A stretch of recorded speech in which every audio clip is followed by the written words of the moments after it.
अस्सलामुअलैकुम फ्रेंड्स, मैं हूँ रुखसाना नदीम। आज मैं आपके साथ डिस्कस करने जा रही हूँ फ्यूचर कंटिन्यूअस टेंस। पिछले वीडियो लेक्चर में हमने डिस्कस किया था फ्यूचर इंडेफिनिट टेंस को एग्जांपल्स के साथ। उससे पिछले 8 वीडियो लेक्चर्स में हमने डिस्कस किए हैं प्रेजेंट की 4 टाइप्स और पास्ट की 4 टाइप्स। तो आज हम एक्सप्लेन करने जा रहे हैं फ्यूचर कंटिन्यूअस टेंस, या जिसका नाम क्या है फ्यूचर प्रोग्रेसिव टेंस, यानी एक ही टेंस के 2 नाम है। उर्दू में इसे बोला जाता है मुस्तकबिल जारी। जारी का मतलब है कंटिन्यू, जो अभी खत्म ना हुआ हो। मुस्तकबिल का मतलब है आने वाला वक्त। अब हम देखते हैं कि सेंटेंसेस को हम पहचानेंगे कैसे। वो सेंटेंस जो खत्म हो रहे, रहा हूंगा पे, रहा होगा पे, रही होंगी, रही होगी, रहे होंगे वगैरह, इन निशानियों में से कोई भी एक निशानी अगर हमें किसी भी सेंटेंस की एंड पे मिलती है तो वो सेंटेंस, वो जुमला हमारा होता है फ्यूचर कंटिन्यूअस का, यानी मुस्तकबिल जारी का। तो अब सबसे पहले हम बात करते हैं अफर्मेटिव सेंटेंसेस की, यानी सकारात्मक जुमले, यानी सादा जुमले। पॉजिटिव सेंटेंसेस, पॉजिटिव सेंटेंसेस को बनाने का सेंटेंस का स्ट्रक्चर कैसा है, यानी सेंटेंस कैसा होता है, रूल क्या है सेंटेंस को बनाने का। तो सबसे पहले हम पॉजिटिव सेंटेंसेस में सब्जेक्ट का यूज करते। सब्जेक्ट होते हैं फाइल, यानी काम करने वाला। उसके बाद है विल का यूज करेंगे। विल के बाद हम बी लगाएंगे। बी के बाद V1 यानी present form of the verb plus ING plus object. V1 plus ING को बोलते हैं हम present participle form of the verb. यानी सब्जेक्ट की जगह हम क्या यूज करेंगे, पर्सनल प्रोनाउंस। पर्सनल प्रोनाउंस हमारे पास 3 टाइप्स की होती है, first person pronoun, second person pronoun and third person pronoun. तो फर्स्ट पर्सन प्रोनाउन में आते हैं आई वी, सेकंड पर्सन प्रोनाउन में हम यू का यूज कर सकते हैं, थर्ड पर्सन प्रोनाउन में ही शी इट दे आर हम नेम भी यूज कर सकते हैं, चाहे वो सिंगल नेम हो चाहे वो प्लूरल नेम्स हो। ठीक है, अब हम आते हैं एग्जाम्पल से। एग्जाम्पल है हमारी, मैं खाना खा रहा हूंगा या हूंगी। अगर कोई मेल है, ठीक है, अगर कोई मेल बात कर रहा है तो वो बोलेगा मैं खाना खा रहा हूंगा। अगर कोई फीमेल है तो वो बोलेगी मैं खाना खा रही हूंगी। तो जब हम इसकी इंग्लिश में ट्रांसलेशन करेंगे तो इंग्लिश में ट्रांसलेशन दोनों की सेम होगी। I will be eating food, I है subject, will helping verb, be उसके बाद हमने ईटिंग लगाया है, ईटिंग है present participle form of eat, food क्या है ऑब्जेक्ट। नेक्स्ट एग्जांपल है राम जा रहा होगा, Ram will be going, Ram है सब्जेक्ट, विल हेल्पिंग वर्ब, उसके बाद गोइंग है V1 plus ING present participle form of go. Next example है राहुल आ रहा होगा, राहुल विल बी कमिंग। उसके बाद है नेक्स्ट एग्जांपल, वो बच्चा सो रहा होगा। यहां खाली बच्चे की बात नहीं, वो बच्चा, इसलिए हम क्या लगाएंगे that kid will be sleeping. Kid होता है बच्चा, तो यहाँ पे उन्होंने कहा है वो बच्चा, इसलिए हम क्या लगाएंगे that kid will be sleeping, वो बच्चा सो रहा होगा। लास्ट एग्जाम्पल है आप, या हम तुम भी कह सकते हैं, आप गाना गा रहे होंगे या तुम गाना गा रहे होगे। तो ट्रांसलेशन दोनों की सेम है, यू को हम आप भी कह सकते हैं, यू को हम तुम भी कह सकते हैं। You will be singing song, तुम गाना गा रहे होंगे या आप गाना गा रहे होंगे। उसके बाद नेक्स्ट सेंटेंसेस हमारे नेगेटिव सेंटेंसेस, यानी मनफी जुमले जहां पे ना शो होता है, यानी जिस सेंटेंस में ना शो होता है, इनकार शो होता है, तो उस इनकार के लिए हम यहाँ पे नॉट की एडिशन करेंगे। अब हमने देखना है कि सेंटेंस का स्ट्रक्चर बनाते वक्त हम नॉट कहाँ पे ऐड करेंगे, नॉट की सही प्लेस कौन सी है। तो सेंटेंस को बनाने का स्ट्रक्चर क्या है, रूल है, सबसे पहले हम सब्जेक्ट का यूज करेंगे, उसके बाद will plus not plus B.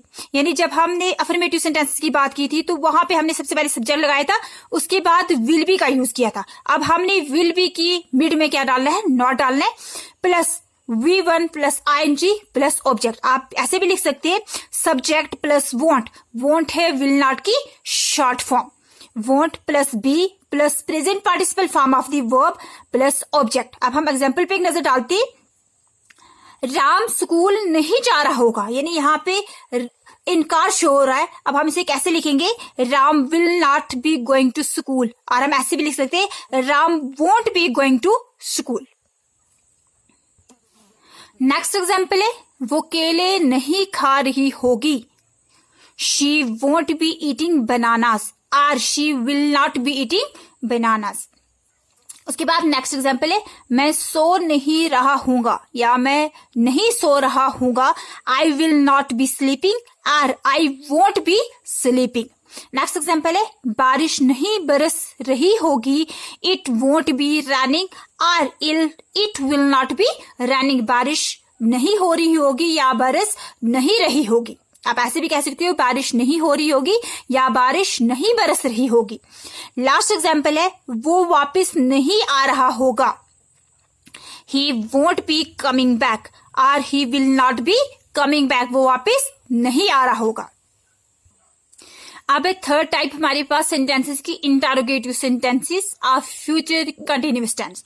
तो इंटरोगेटिव सेंटेंसेस यानी सवालिया जुमला, जहां पे सवाल किया गया हो किसी से या हम किसी से सवाल करते, तो हमारे पास इंटरोगेटिव सेंटेंसेस दो टाइप्स के होते हैं। एक वो इंटरोगेटिव सेंटेंसेस जो WH फैमिली से शुरू होते हैं और दूसरे वो इंटरोगेटिव सेंटेंसेस जो उसी टेंस में यूज हुए हेल्पिंग वर्ब से शुरू होते हैं। तो सबसे पहले हम बात करते हैं वो इंटरोगेटिव सेंटेंसेस जो शुरू हुए इस टेंस में यानी फ्यूचर कंटिन्यूअस टेंस में यूज हुए मॉडल से आर हेल्पिंग वर्ब भी कह सकती हो। तो हमने फ्यूचर कंटिन्यूअस टेंस में विल का यूज किया है, तो अब हम विल से ही शुरुआत करते हैं। तो सबसे पहले हम विल का यूज करेंगे, उसके बाद हम सब्जेक्ट लगाएंगे, सब्जेक्ट के बाद बी का यूज करेंगे, बी के बाद हम present participle form of the verb का यूज करेंगे प्लस ऑब्जेक्ट और लास्ट पर डालेंगे क्वेश्चन मार्क। यानी जो हमने जिस विल का यूज हमने नेगेटिव सेंटेंसेस और अफर्मेटिव सेंटेंसेस में सब्जेक्ट के बाद यूज किया था, उस विल को हम यानी हेल्पिंग वर्ब विल को हम सब्जेक्ट की बिगिनिंग में लाएंगे और सब्जेक्ट का यूज विल के बाद में करेंगे। अब हम डालते हैं एक नजर एग्जांपल्स पे। एग्जांपल है हमारी फर्स्ट एग्जांपल है, क्या तुम पार्टी में गाना गा रहे होंगे। क्या तुम पार्टी में गाना गा रहे होंगे। Will you be singing song in the party, last में क्या डालने क्वेश्चन मार्क। नेक्स्ट एग्जांपल है, क्या वो हमसे मिलने अगले हफ्ते आ रहा होगा। यानी क्या वो हमसे मिलने अगले हफ्ते आ रहा होगा। Will he be coming to visit us next week. Will he be coming to visit us next week. क्या वो हमसे मिलने अगले हफ्ते आ रहा होगा। या हम ऐसे भी कह सकते हैं, क्या वो अगले हफ्ते हमसे मिलने आ रहा होगा। नेक्स्ट एग्जाम्पल है, क्या वो उनके लिए रात का खाना पका रही होगी। Will she be cooking dinner for them. Dinner होते ही रात का खाना, क्या वो उनके लिए रात का खाना पका रही होगी।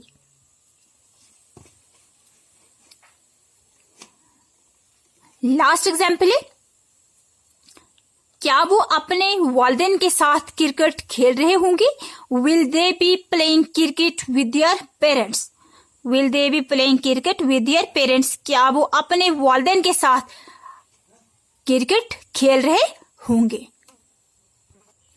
अब इंटरोगेटिव सेंटेंसेस का नेक्स्ट रूल, यानी हम अपनी स्टेटमेंट शुरू करने जा रहे हैं WH फैमिली से। तो सबसे पहले हम WH फैमिली का यूज करेंगे, उसके बाद हम लगाएंगे हेल्पिंग वर्ब विल का यूज, उसके बाद सब्जेक्ट के बाद हम बी का यूज करेंगे, बी के बाद V1 plus ING plus object और लास्ट पे क्या डालेंगे क्वेश्चन मार्क। अब है हमारी एग्जाम्पल, राम क्या खेल रहा होगा। राम क्या खेल रहा होगा, यानी हमें मालूम करना है कि राम क्या खेल रहा होगा। क्रिकेट खेल रहा होगा, बास्केटबॉल, फुटबॉल, क्या खेल रहा है, कौन सी गेम खेल रहा होगा। हम इसको कैसे ट्रांसलेट करेंगे, what will Ram be playing. अब व्हाट का यूज किया है, यानी क्या राम क्या खेल रहा होगा, कौन सा गेम खेल रहा होगा।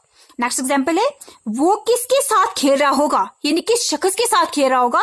विद होम किसके साथ है, तो इसका हम क्या यूज करेंगे, with home will he B playing. वो किसके साथ खेल रहा होगा। पहली एग्जाम्पल क्या थी हमारी कि राम क्या खेल रहा होगा, कौन सा खेल खेल रहा होगा। दूसरी एग्जाम्पल क्या है कि वो किसके साथ खेल रहा होगा, यानी यहाँ पे हम शख्स का जिक्र करेंगे। शख्स के लिए पूछ रहे हैं, किसी पर्सन के लिए, तो पर्सन के लिए हम क्या यूज करते हैं, होम का इस्तेमाल करते हैं। ठीक है, WHOM होम, लेकिन यह किसके साथ, तो हम उसका यूज करेंगे विद होम। उसके लिए हम किसका यूज करेंगे, with home will he B playing. वो किसके साथ खेल रहा होगा। नेक्स्ट एग्जाम्पल है, वो क्या कर रहा होगा।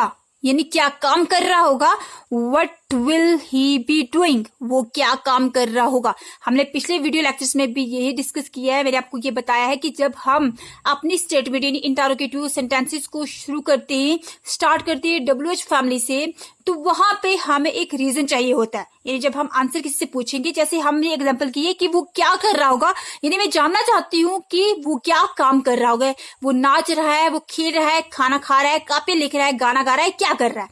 लेकिन अगर मैं ये कहती क्या वो काम कर रहा है, तो हमें उसमें आंसर क्या चाहिए, हमें आंसर मिलता है यस या नो। तो वो वाली कौन सी स्टेटमेंट थी, जब हम शुरू करते हैं अपनी स्टेटमेंट को विल से यानी हेल्पिंग वर्ब से। यानी हमारी स्टेटमेंट इंटरोगेटिव सेंटेंसेस जब शुरू होती हैं WH फैमिली के मेंबर से, तब हमें आंसर जो है एक रीजन चाहिए होता है। यानी आंसर में हमें एक रीजन चाहिए होता है। और जब हम अपनी स्टेटमेंट शुरू करते हैं हेल्पिंग वर्ब से, तो उस वक्त हमें आंसर सिर्फ और सिर्फ यस या नो में चाहिए होता है। तो जब हम WH फैमिली के मेंबर से यूज करते हैं, तो वहां पे हमें यस या नो में आंसर नहीं चाहिए। नेक्स्ट एग्जांपल है, वो कहाँ खेल रहे होंगे, where will they be playing. यानी वेयर का यूज किया है, तो डेफिनेटली वेयर का यूज हम कहाँ करते हैं, जगह के लिए, यानी किसी प्लेस को शो करने के लिए हम वेयर का यूज करते हैं। Where will they be playing, वो कहाँ खेल रहे होंगे, वो किस जगह पे खेल रहे होंगे। नेक्स्ट एग्जांपल है, राहुल अपने खेत में क्या काम कर रहा होगा, वट वर्क, यानी क्या काम है, तो उसके लिए हम क्या लिखेंगे, what work will Rahul be doing in his field. Rahul अपने खेत में क्या काम कर रहा होगा। उसके बाद है नेक्स्ट एग्जांपल, तुम कल उसके साथ काम क्यों कर रहे थे। अब क्यों कर रहे थे, तो क्यों के लिए हम एक वर्ड का यूज करते हैं, और वो वर्ड है वाई। तुम कल उसके साथ काम क्यों कर रहे थे, यानी क्या वजह थी तुम उसके साथ काम कर रहे थे। तो हम इसको कैसे ट्रांसलेट करेंगे, why will you be working with him tomorrow. तुम कल उसके साथ काम क्यों कर रहे होंगे, why will you be working with him tomorrow, कल तुम उसके साथ क्यों काम कर रहे होंगे। उसके बाद है लास्ट एग्जांपल, हम अपनी कापियां कब लिख रहे होंगे। यानी हम जैसे हम किसी को बोलते हैं हम कल अपनी कापियां कब लिख रहे होंगे, तो यह है कि हम अपनी कापियां कब लिख रहे होंगे, when will we be writing our notebooks. अब हम लास्ट सेंटेंस पे आते हैं, इंटरोगेटिव कम नेगेटिव सेंटेंसेस, वो जुमले जहां पे सवाल भी किया जाते हैं और इनकार भी शो होता है। तो वो भी इंटरोगेटिव सेंटेंस की तरह दो टाइप्स की होती है। तो फर्स्ट हम बात करते हैं sentences started with WH family. तो सबसे पहले रूल है सेंटेंस को बनाने का, स्ट्रक्चर क्या है, WH फैमिली का यूज करेंगे। उसके बाद हम विल का यूज करेंगे, विल के बाद सब्जेक्ट लगाएंगे, सब्जेक्ट के बाद नॉट, नॉट के बाद बी के बाद present participle form of the verb, उसके बाद ऑब्जेक्ट, और लास्ट पे क्या डालेंगे, क्वेश्चन मार्क। अब हम आते हैं एग्जाम्पल्स पे। राहुल किसके साथ बात नहीं कर रहा होगा, यानी यहाँ पे सवाल ही पूछा गया है, उधर से ये कह रहे हैं कि राहुल किसके साथ बात कर रहा होगा, उधर से ना का जिक्र भी है, यानी राहुल किसके साथ बात नहीं कर रहा होगा। तो उसको हम कैसे ट्रांसलेट करेंगे, with home will Rahul not be talking, Rahul किसके साथ बात नहीं कर रहा होगा। नेक्स्ट एग्जाम्पल है, बारिश कब बरस नहीं रही होगी, यानी बारिश कब हो नहीं रही होगी। When will it not be raining, यानी किस वक्त नहीं होगी। जब वक्त का जिक्र आए यानी टाइम के लिए हम वर्ड का यूज करते हैं when। When will it not be raining, बारिश कब बरस नहीं रही होगी या बारिश कब हो नहीं रही होगी। लास्ट एग्जाम्पल है, तुम किससे बोल नहीं रहे होंगे, या हम ऐसे भी कह सकते हैं कि तुम किससे बातें नहीं कर रहे होंगे। With home will you not be speaking, तुम किससे बोल नहीं रहे होंगे। रूल नंबर सेकंड है इंटरोगेटिव कम नेगेटिव सेंटेंसेस का। सबसे पहले हम विल का यूज करेंगे, उसके बाद हम सब्जेक्ट लगाएंगे, सब्जेक्ट के बाद नॉट का यूज करेंगे, plus be plus V1 plus ING plus object, और लास्ट पर डालेंगे क्वेश्चन मार्क। अब हम एग्जाम्पल्स पे नजर डालते हैं। क्या राम शाम के साथ नहीं खेल रहा होगा, क्या राम शाम के साथ नहीं खेल रहा होगा। Will Ram not be playing with शाम, क्या राम शाम के साथ नहीं खेल रहा होगा।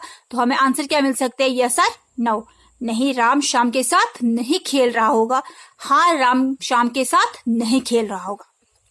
ठीक है, नेक्स्ट एग्जाम्पल है, क्या वो एक दूसरे के साथ काम नहीं कर रहे होंगे? Will they not be working with each other?